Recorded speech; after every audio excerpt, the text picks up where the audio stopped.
You've tuned into Stranger Than Fiction News, broadcasting live from the dark side of the planet. This is going to be a crash course on personal safety during this upcoming Wuhan supervirus outbreak. If you're listening to this out there, you are the resistance, and humanity depends on your survival. We're going to be getting into what to do, what not to do. We're going to try and make this as brief as possible, ladies and gentlemen. And of course, we're broadcasting live on the ScrewTube, which is now doing what it's doing. But we're hacking the matrix, it's hacking back. We're going to get into best practices, the kind of gear that you need, what to anticipate, and the like. If you're looking for up-to-date information on the current outbreak, be sure to check out the video archives, as we've covered that in quite some detail. But I think it's worth having this to refer to in the future for people. As things get worse, what can they do? Of course, there is no replacing foresight and having the supplies on hand and in position. When you're trying to get supplies during a panic scenario, it becomes impossible. Every little thing becomes a huge challenge, from getting toilet paper to masks to hand sanitizer to daily food rations and the like. So you want to prepare. The window is closing, and this virus is a weapon that's made to spread. So standard practices just aren't going to do it. You want to wash your hands, but that's not going to suffice with this virus. And we expect to see very similar situations in America as we've seen in China. And so, the lockdowns could last as long as 45 days. You certainly don't want to be out there the first 15 days of this outbreak kicking off. And of course, the only, sign that you're going to get out there is basically when it's too late. And they'll be announcing the first cases of secondary spreading, as they'll refer to it as, and by then it's too late. By the time they pick up on it, it's too late, because this weapon is set up in such a way that by the time you figure out what's going on, it's already exploding like an atomic bomb, but more like a nuclear reactor on perpetual meltdown that just won't ever stop. We know that this spreads through every means known to man. So the water cycle, the air cycle, this thing spreads, through touch, and so it's a very nasty bug. The very minimum that you're going to need when you go out there in public are going to be goggles, a mask, and gloves. We highly recommend some kind of 3M type gown, surgical gown, or a painter's suit or something like that. You could probably pick a lot of stuff up at the hardware store, but you can always try and find the first class kind of respirator gear if you want to. Respirators are probably going to be better. You're going to want HEPA filters, obviously.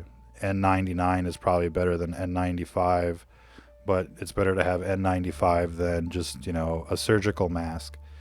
You're going to want to focus on the seal. We're going to get into all of that. You're also going to want to get food and any other kind of thing that you'll need for 45 days would be our recommendation, 14 days minimum. And even a week's worth of supplies will help. Not everybody's going to be able to lock down like Fort Knox, but you should get all the cheap stuff that you can, which would be like the dust masks from the hardware store, the latex gloves, and some kind of visor. Again, this thing spreads like airborne pink eye, and as soon as it settles on your eyeball, then it's going to start to spread. And they refer to that as a conjunctivitis, but this will spread beyond the eye. And so that's a minimum. Goggles, mask, gloves. You probably want a hand sanitizer. You probably want a suit if you can get it. The ideal situation, as far as we can see it right now, would be to have a 45-day supply plus, basically space gear to go out there if it goes beyond that. And that would be our recommended minimum at this stage. And the most that you can do to get yourself there is certainly much better than most of the sheeple. So the nightmare scenario to avoid is basically the mad rush to Walmart day one after they announce secondary spreading, because by then it's too late. You've got all sorts of people that are contagious there, and you're just putting yourself at risk. And as soon as this gets into your residence, everybody's in for it. So what we recommend is that you have a designated astronaut that you group together, community effort, family effort. You become an astronaut for your clan and go out there if you need to, but get all of the supplies that you would need beforehand. And again, we're forecasting at this stage, being the 8th of February 2020, we're expecting major outbreaks in major cities to start declaring themselves, anytime between now and the next 2 weeks. More than likely, somewhere in the middle. And we think that within 72 hours, as little as 72 hours, we could start seeing the first signs of major secondary spreading. The reason we say that, again, is because countries like Japan, that are an island, are basically going through secondary spreading right now. It's beginning to melt down like the China syndrome. And what is the video guy doing? Any case, all those people got to Japan by plane, just like San Francisco, just like Paris, just like London, just like every other major city. Planes have become a cruise missile, another terrorist weapon, another 9/11, and they've just let them in. So we expect, we would anticipate that we're only days, if maybe a week behind Japan and Singapore, just given that most people probably didn't get there by boat or by train or by car. So given that reasoning, we feel highly confident that the situation is close to what they're seeing in Japan and Malaysia right now in cities like San Francisco and beyond. So it could be within 3 days that they start declaring, the secondary spreading has started, and then it'll just be little by little, it'll start to mount up. As soon as China had 40 cases, it was all over. Just weeks later, everything shut down, and it's turned into what you're seeing now. I think everybody should be paying attention to these videos from China, seeing how they're surviving and coping with the situation. As you see, everybody's got masks. Most people have goggles and suits, especially those that know what they're doing. And you'd think that everybody else would have the same stuff if they could get their hands on it. Right now, supplies are the big issue. They can't get their hands on the masks, the visors, the gloves, the hand sanitizers. Even toilet paper and food have become issues. If you have it now, then you'll have it later. But if you don't have it now, you may not get it later. So we highly recommend that people start preparing seriously. If you're going to be a skeptic, then just get things that you would use anyways. No loss of investment there. But you're going to want to basically get these, supplies to survive. And at the very, very minimum, I would get, a week's worth of water, a week's worth of cheap calories, Snickers, whatever. I don't want to advertise for these, beast system companies that are just poisoning you. But I would get things that, aren't expensive, just in case, cheap calories, on top of everything you can. And in an ideal situation, if you can, fully prepare, we advise at this stage 45-day supply of everything that you're going to need, because we feel that this will degenerate into a 45-day lockdown eventually. And you'll have perhaps the possibility of going out there during the lockdown to get groceries. That's what we're seeing in China. Basically, one person from each unit can go out every 2 days to get supplies. But when you're out there, you're now going to be in contact with people that are potentially infected. And this, again, this isn't like the flu. This is engineered to spread. So they've done everything they can so that the viral particles will spread and cling and survive in the surface. So that is your major concern. Should be your major concern, is that the contamination will be everywhere. And I wouldn't go to the grocery store once the outbreak has been declared, especially in the first few weeks, without a minimum of goggles, mask, and gloves. And there's a certain way of putting on the masks, the N95 masks. I would research that. You want to make sure it's basically airtight. If air is coming in through the sides, you're breathing that in, right? So you basically you kind of want the gown. In an ideal situation, you would set up a decontamination zone, like the garage or something. You got spray bottles of either bleach or vinegar. You're going to have a room that you can kind of like change out of your garb, your spacesuit, back into regular clothes. And you're going to want to do that in a place that isn't going to disperse particles inside your residence. And so you're going to want some kind of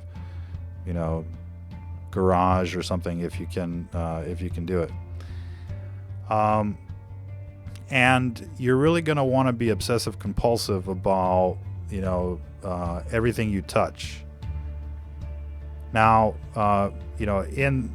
in the real world, it's impossible to avoid bacteria and viruses and the like, but what experts will tell you is that virus load makes all the difference. And the more you're exposed, the worse it is. So even if you can't fully eliminate everything, the more you reduce, the better it is. So there is no wasted effort, because this thing basically spreads exponentially. And anything you can do to lower the root number before it goes exponential will make a difference exponentially 2 or 3 cycles down the road. You know what I mean? So viral load is huge. I think a strategy that people should keep in mind in the worst case scenario is that slow inoculation is going to be better than getting a big dose. And so it's almost okay if you get 1 microparticle maybe, but I wouldn't count on it. Not with this virus. You want to be extra methodical. You want to go watch the movies Contagion, Outbreak again. In level 4 containment, you basically got the spacesuit. You got inner gloves and outer gloves, under the suit, outside of the suit. The outer gloves basically make a seal. You could actually tape it up if you really feel like it. But I think that, 1 pair is sufficient if you can take them off correctly. And that's kind of like, that can be a trick. And so you may want to think of a solution to kind of dip your fingers in before you start taking off your gloves. I would kind of recommend that, in your decontamination pod or garage, set up something with alcohol, in a little glass or something, so you can dip your fingers in it and then start taking off the gloves. Because more than likely people are going to start smearing, the palms as they try to take off the glove, and then it's just going to stay on your hand. Thorough washing is better than hand sanitizers and the like, but everything is going to be helpful here. But hand sanitizers in general are another debate. But for sure, once you're done with the full undressing, then you're really going to want to thoroughly wash your hands and the like. I would recommend hydrogen peroxide, the household type that's like, 1 in 10 or a 10 to 1, ratio. And use it to swab down your nostrils and gargle with it, in the back of your throat. You can actually use hydrogen peroxide as mouthwash, but we've seen some literature talking about peroxide being helpful here. Okay, so the video guy isn't being helpful. That's wonderful. So we'll just play well, no, we won't, I guess, play any videos here. It's totally shut down. There we go. The Matrix fights back. Now, again, the situation is so bad over there. They're basically, welding apartment buildings shut and leaving everybody in there to die. So, I mean, this thing is, is worse than you can possibly imagine.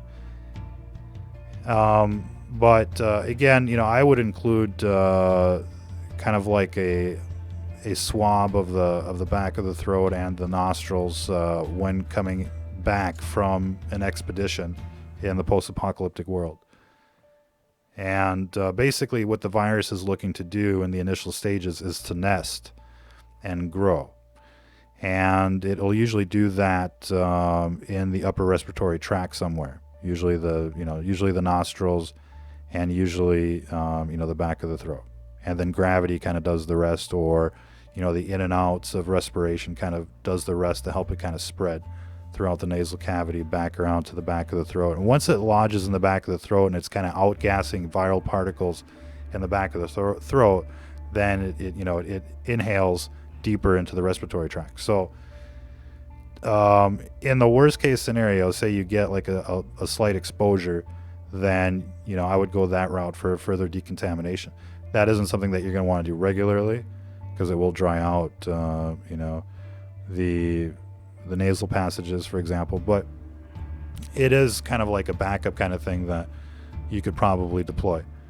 But other than that, the very best advice is to avoid exposure. And exposure is going to happen in crowded places, wherever people go. The pharmacy, the grocery store, the gas station. Now, we're also getting reports about this stuff clinging to surfaces for days. And that wouldn't be abnormal for a virus, given the right conditions. That can happen. And so that means the money you touch, the doorknobs, the handle at the gas pump, anything that has to do with your credit card, certainly, stuff is going to accumulate on the slide kind of portion of it. And so, it's just going to smear all over your credit card, and you're going to touch it, and then you're going to touch your face, and you're infected. So avoiding touching your face is the number one lifesaver during the flu season, pretty much, in terms of what you can do physically for yourself. And that's usually, one of the highest rates of intrusion. But so is breathing particles in. And so you really have to think of, if you could see, everybody's breath all the time, you would have a high concentration of viral particles in that, and that's just like floating and lingering like, an aerosolized bioweapon. And you come along, you just breathe a big gulp of that in, and it starts nesting and replicating. So that would be, the number one thing to look out for, especially right now before you put on the mask, is, people coughing around you and you taking a deep breath. You're stuck in line to check out, somebody's, is coughing right in front of you or behind you, and you just take a deep breath. That's the worst thing you can do. That's probably like the major, super spreader event, is the checkout at any and every store. People are lining up, and, there's just this gas cloud that's going to remain, around the checkout. And, the cashiers are going to be the first ones to get sick, and they're going to spread it to everybody, like the Wuhan wet market. So decontamination spray is also kind of like another thing that you might want to consider. I think that what they're using right now is 50% alcohol and 50% water mixtures, but they might be using something else. And, you may have a better recipe out there as far as, what you want to spray yourself with. And again, this is kind of like in the post-apocalyptic outbreak world where you're forced to go out in your spacesuit, you're coming back, you're donning off your gear. You're going to want to spray everything down. Now, masks, we would recommend that you have probably like 7 or 10 masks for the astronaut to use one per day, and then just to kind of let it naturally disinfect with the sunlight. And that should do it. Just kind of cycle them out instead of trying to spray them down and wash them out and the like. So that would be the recommendation. As far as maintenance of the mask, we would probably, say disinfect everything else: the suit, the booties, the goggles, the gloves. You can either dispose or reuse. We would probably say put them in a container, and change it out a week, once a week, and just kind of keep them handy. You might have to reuse them depending on how long this lasts. So don't throw away anything that you could repurpose at this stage. And, you're going to want to be thinking about your water supply, your food supply, and the like. Everything goes right now as far as what you can prep for. And so that's kind of a start. Another thing to worry about is super spreaders. You're going to have people that, once they get infected, are going to want to spread the misery around. We've seen numerous cases of that. And so public places are really going to be more hazardous than you might think. And I would treat public places, once the outbreak begins, as a level 4 biohazard, everything permanently, and act accordingly. And that means everything that you're bringing in from the store, let it air out, disinfect it if you can. Fruits and vegetables are going to be a little more difficult to spray down. But white vinegar should be okay. So white vinegar is, biodegradable, and you can even have it with your salad if you want to. But we would absolutely recommend a huge stock of white vinegar and spray bottles to spray everything down. Now, what happens if you get somebody contaminated that you can't throw out onto the street, in your residence? You're going to want to isolate them. And if you go into their room, you're going to want to wear the full garb, like you're going into outer space. And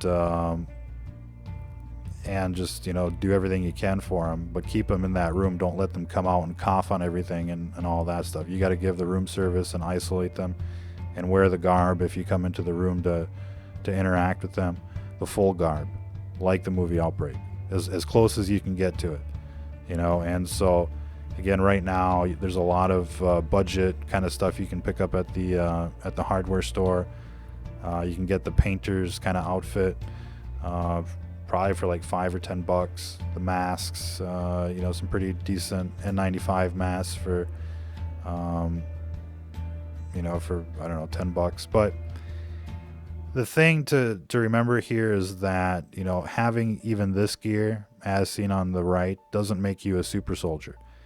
Doesn't make you impervious to exposure or to infection, and reducing exposure is always your best strategy. And so even if you got all the gear, you don't want to just jump into the crowd and start, and jump into the mosh pit. You know what I mean? Keep your distance as much as possible. Have people respect your personal space, and treat, any type of incursion as a hostile act. Otherwise, again, the strategy that we're basically promoting here is to have enough supplies so that you can ride out the worst of it at home, and just self-isolate and not even go out there and be exposed. As soon as you go be exposed or put yourself in some kind of, panic Black Friday situation, anything can happen. They can rip off your mask, they can scratch you, you know what I mean? And so you basically put yourself at unneeded risk by going out there during this outbreak. And you're actually doing the community a favor, because you're not getting the infection, so you won't spread it to other people. So we highly recommend people start stocking up now.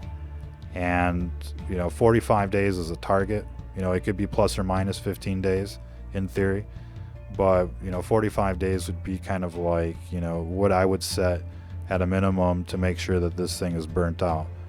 And so I would expect them to put something similar in place. At first they'll just say a week, and then it'll be 14 days, and then it'll be another week, and then it'll be 2 more weeks, and then it'll be we just got to be sure we've almost won, kind of thing. And then it'll just the last part will draw out forever, like a long road trip.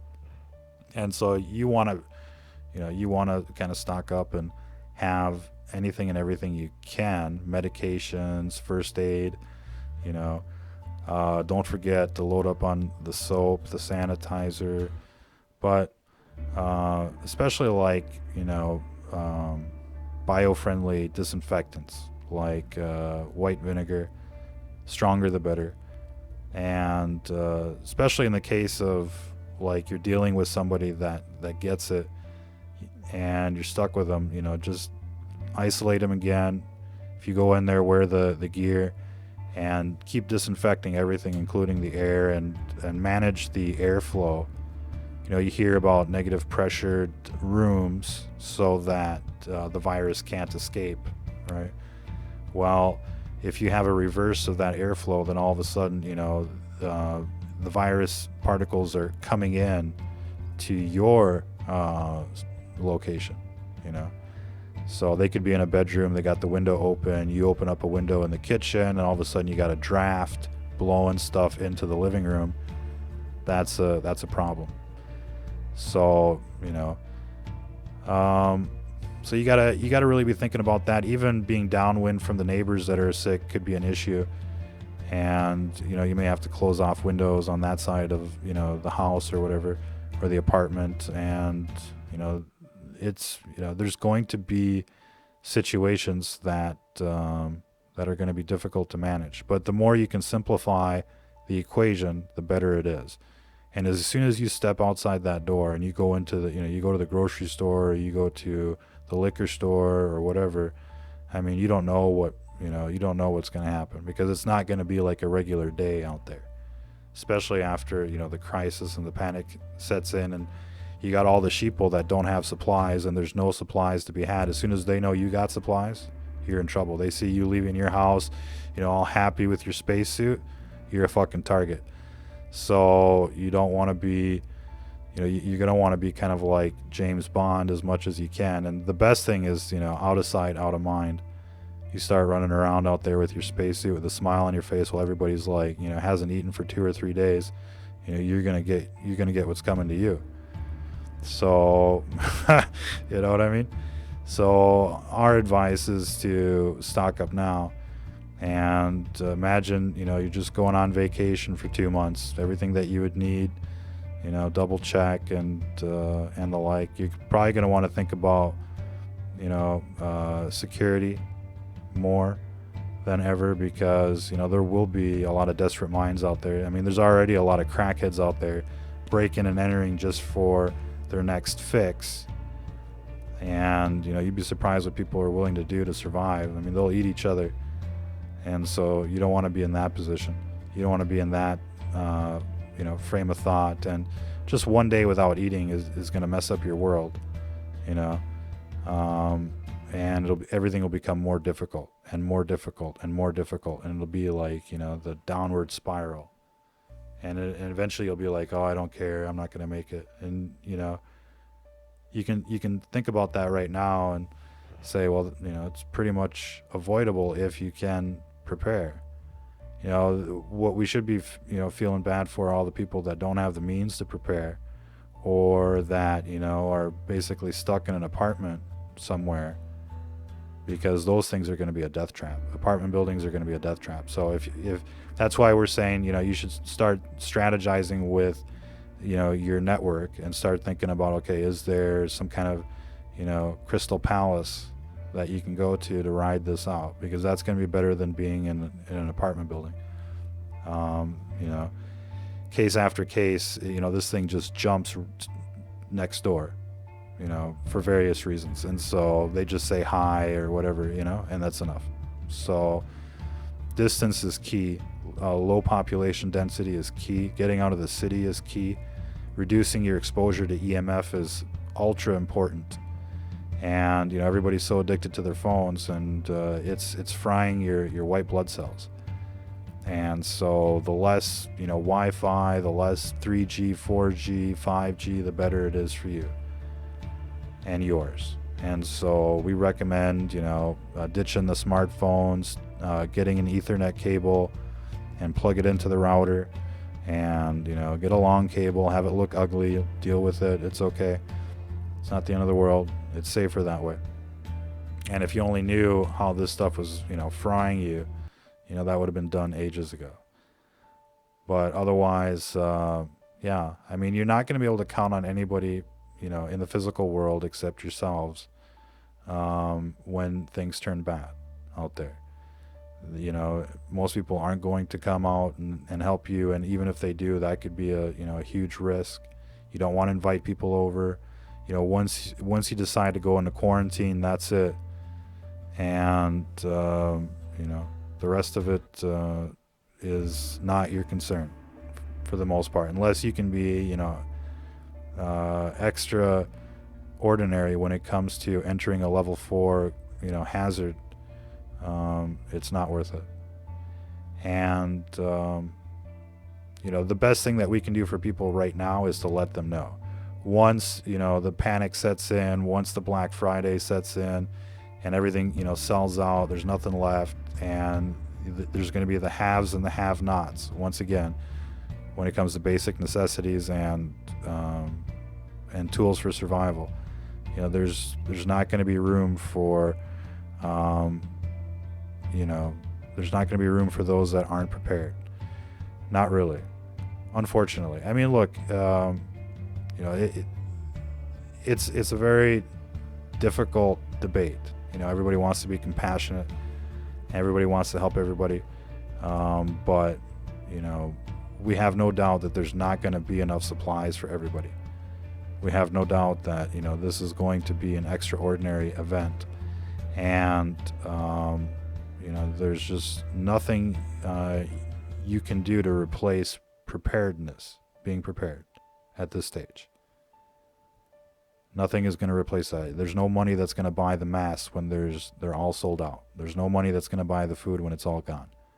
There's no money, nothing that you can trade, when it gets kind of bad. Now, we expect that they'll be able to sustain, some sort of normalcy in terms of groceries and, basic necessities and the like, but it's all going to be very high risk.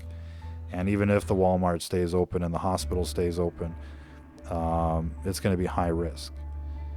And it isn't anything that we would recommend, at this stage. Everything where people gather is going to be high risk. And, we anticipate that, lockdowns, quarantines could be our recommendation in as soon as 72 hours, almost right now. I'd be honest with you, given the way this thing spreads, I wouldn't be surprised if this is already beginning to float around in mid-sized, smaller towns around the world. But it's hard to say with absolute certainty. What we can say is that we should anticipate that it is approximate to what we're seeing in Japan and Malaysia right now.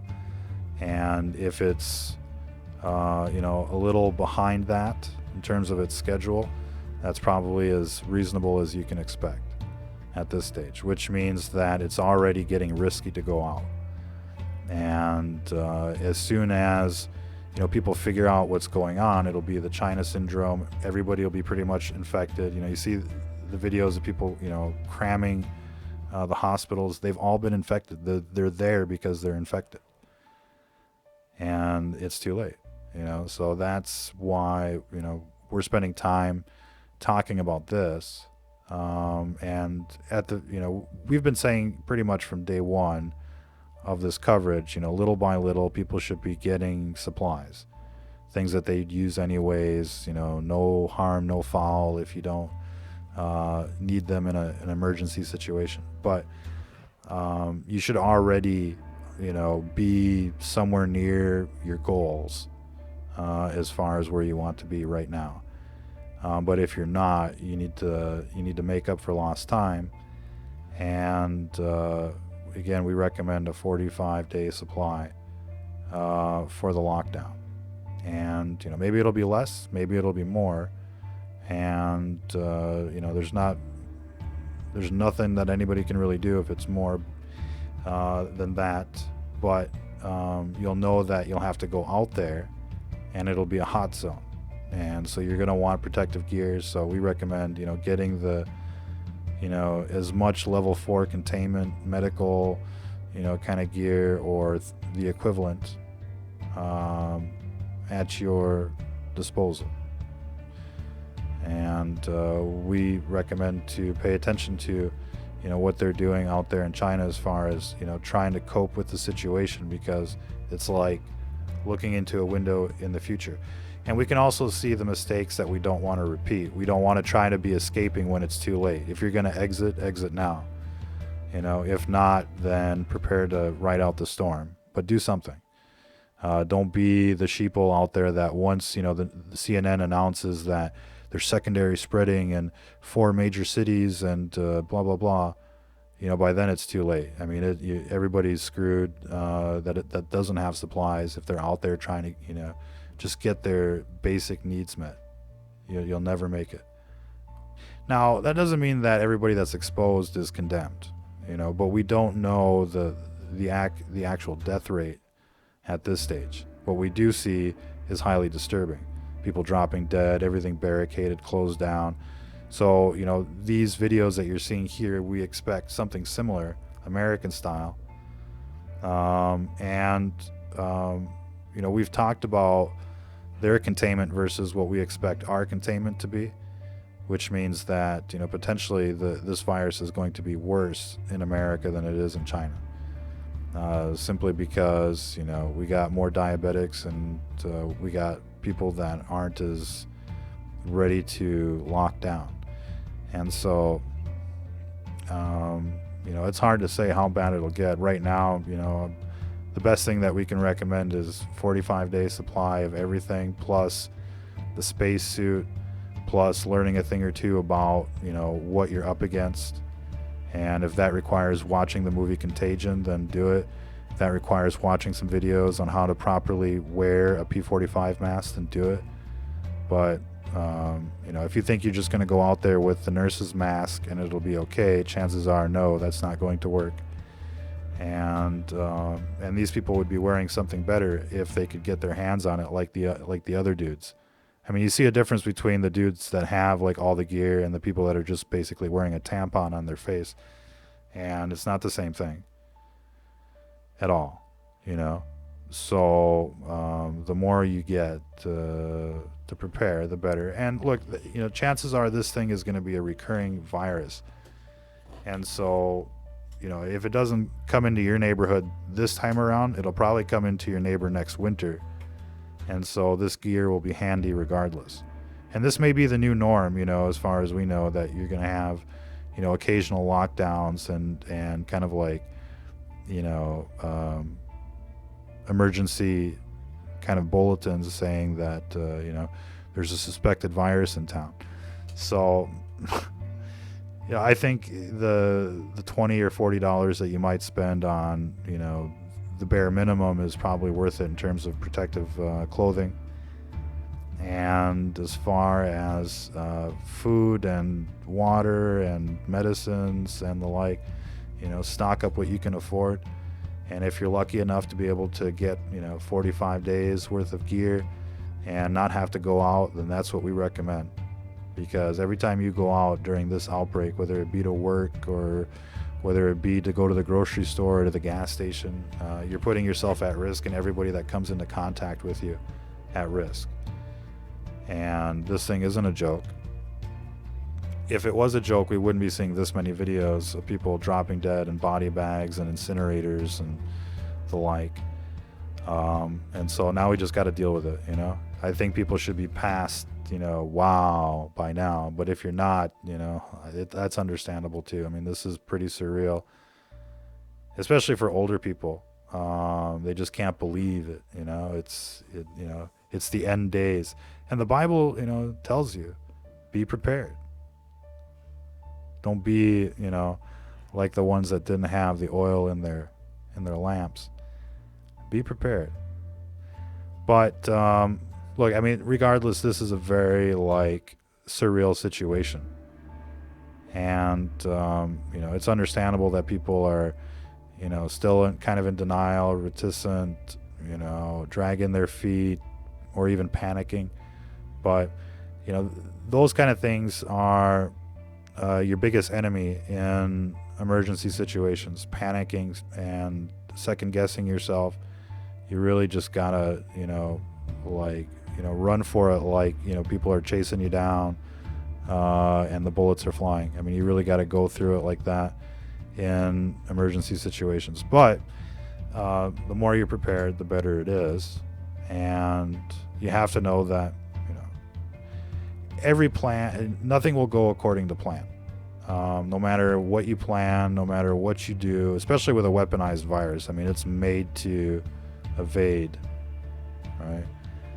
But and be stealthy and all that stuff. But know that no matter what you're planning here, as far as all of your supplies, your masks, your guns, and the like, nothing ever really kind of goes according to plan. It's kind of like when there's two versions of a story. It'll meet somewhere in the middle most of the time. And comparing your plans to the reality of this outbreak, what ends up happening, the end results are probably going to be somewhere in the middle. And the more you can kind of think 2 steps or 3 steps ahead, the better it'll be. But right now, I think for most people, there really isn't a clear exit strategy. You can't go to Mexico, you can't go to Canada.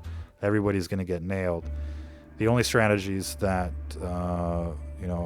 that will work are isolation and getting out of the big city.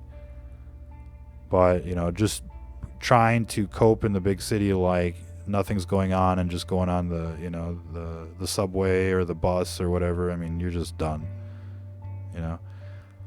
And again, it's not necessarily a condemnation, especially for younger people. Most of them will be okay.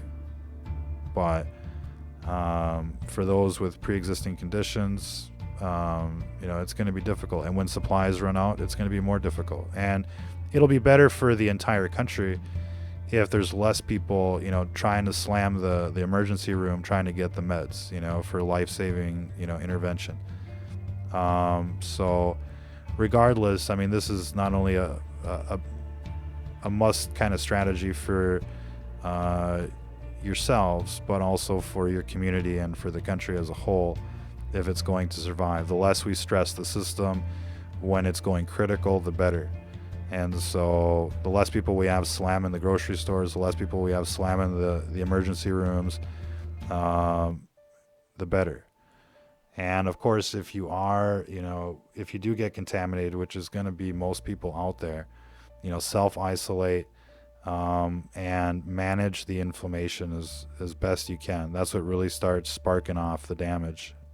So, if you're thinking of natural anti-inflammatories, then, that's probably something that you're going to want to maintain in your preparedness kind of stock. What else can we just throw out at you out there? Have a go bag, have an exit strategy. Community living is risky. There's no real perfect situation except, living on, a little house on the prairie all by yourself and nobody breaches the fence. That's the only way to really be 100% sure. And the more variables you introduce into your last stand, the worse it is. So if you've got, if you're in a place where you got basically a sheeple that's going to go in and out every day, not wash their hands and cough everywhere, that's a bad situation. That's a bad roommate. They got to go. But, you basically, communication is going to be the best thing right now. And you really need to talk to everybody that you know about preparedness, and especially the ones that you're thinking about kind of cooperating with, and the like. and everything is going to help. But having people on the same page is probably, it's an interesting strategy. Nothing is picture perfect here. We're thinking about other things to kind of say before we close this down for this broadcast, but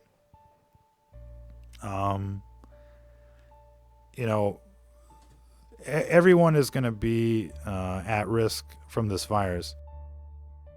It may just kind of blow in with the wind, with the window open, and despite your best efforts, there's no avoiding infection. I think that the better that you are at managing the symptoms, the more likely you are to survive. And that doesn't necessarily mean like Tylenol. That means like getting enough rest every day, not stressing, because stress hormones really kind of work against you. And eating right, turning off the Wi-Fi, will help enormously. And eating right is kind of like the best medicine in a sense. Again, natural anti-inflammatories, your favorite roots, herbs, spices, and the like will be well advised. Having cough syrup to not let this become worse than it has to be is probably going to be something to have as well. That doesn't mean that cough syrup is going to fix your issue, but this disease takes on many different forms, and the way it attacks the lungs depends heavily on inflammation. So the less you cough, the less you irritate your lungs. Getting a cough suppressant will be helpful in managing the initial symptoms. And we're going to keep an eye on what the treatments are like. In theory, initially the treatments are going to be available for everyone, and then supplies are going to run out. And so if you're going to get infected, it's kind of better to get infected, not like case 0 necessarily, but like the first maybe couple dozen, 100 cases, maybe the first 1,000 cases. After that, there's no telling, what kind of supplies are going to be left and how, clean the situation is. What makes this, virus even worse is that, you go into the hospital, everybody's sick, all of a sudden the virus load explodes for everybody, and it just kind of becomes a huge crescendo event. But we'll have to leave it there. I'm sure, we could go on forever and ever. I think, people out there have a bit of a responsibility to watch a few videos on how to properly, dress and undress for infectious diseases and the like. And there's plenty of videos out there. What are the best practices and the like. We covered, some of it in the beginning of this broadcast, but if you're interested in more of that, we recommend it, especially if you got to go out and get supplies. I mean, you got to go out and get supplies. You better start dressing like this and decontaminate before bringing things in to your home. And that's pretty much, all that really kind of comes to mind right now. Again, the best strategy is just to kind of have the supplies necessary to ride out the initial waves, because that's when it's going to be the worst. It always, like, there's a big mega wave, and then there's kind of like aftershocks that come after that. And you don't want to be in the big mega wave. That's when, supplies are going to be at the lowest. It's going to be the crisis. It's going to be the worst case scenario. Even going to the grocery store, everything's going to be a pain in the ass. And it turns out roads will be blocked. They'll be out of stock. You'll be out there for nothing. You'll have wasted time, gas. You'll have exposed yourself. It's just not a winning strategy. So, get your supplies now, ride out the first waves, and then if you have to go out, then be dressed, for the secondary waves, which will come. And until you get infected, you're not going to be immune. So, the more you avoid, the better it is. But the worst will be like, as this outbreak peaks, the run up before and just after, that period of time just before and after the peak is going to be the worst. And then it'll, kind of get back to normal a little bit. but we'll follow up when it gets there. Our main task right now is to survive the first wave, and again, we anticipate that within the next couple weeks at the latest. Look, we could sit here all day and talk about numbers, but we think that it could be as little as 72 hours before we start getting reports of outbreaks. It could be 2 weeks, could in theory be 3 weeks, but we've got 3 hard weeks of like it could just blow up right then and there, and so start preparing. And look, I mean, when it goes down, you're either going to be happy that you got the supplies, or you're going to be upset that you didn't get the supplies. Which person do you want to be? Happy or sad? Take your pick out there. Check us out next time. We'll probably do another broadcast if we get some new cases to follow. Again, we could spend a lot of time on the developing stories, the cruise ships, the case in France, the case in the UK, the breakouts in Singapore, Japan, and South Korea, just to name a few. But if they're already melting down due to air traffic, America will certainly follow, as well as most other countries, at or around the same time. And so our best advice, again, is to prepare. And look, if we dodge the bullet, then we dodge the bullet. But nobody in the science fields right now feels like we're going to dodge the bullet. I haven't seen I haven't seen like one doctor or scientist go, no, this is going to blow around us. Everybody thinks this is going to hit, and right now our best timeline is within the next 2 weeks.